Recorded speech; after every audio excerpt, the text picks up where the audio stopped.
So after you have wound your bobbin, the next thing would be to put it in the bobbin case and feed it into your machine. So it's very easy. You simply put in your bobbin, doesn't matter which way, pass it through this slit you see here, okay, through this groove in here, okay. And if you want to know if your bobbin tension is fine, you should be able to do this with your bobbin in your bobbin case, and your thread should stay taut, okay. After you do that, you hold it this way and you feed it into the machine this way. You should hear a click when it goes in, okay. This should come this way.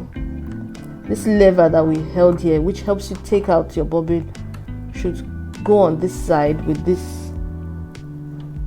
little dent here. That is it. Your bobbin should fit in there. Then this here, I don't know if I told you guys before, is how you take down your feed dogs and bring them back up. So if I do that, you can see the feed dogs went down, and I do that and they come right back up, okay. So we will now close our bobbin case area and turn the handle one full rotation in. It should come out with the bobbin thread. You can see that, okay. Put both threads under the foot, and with that you're ready to sew basically. So we'll just put this down. We're on a straight stitch. So,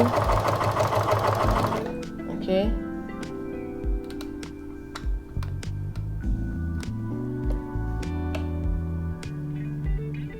If you want to back stitch, press this down.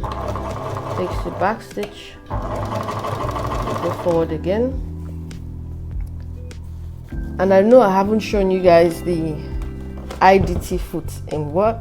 I'm sewing sideways, but I just want you guys to see what the IDT foot looks like when you're sewing. See? And even on the reverse it works.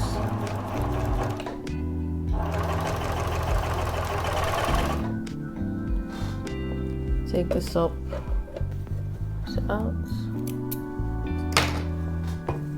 You can see the stitches all nice and smooth and lovely. This is what it looks like on the back. This is where we did our back stitch. Okay, all right guys.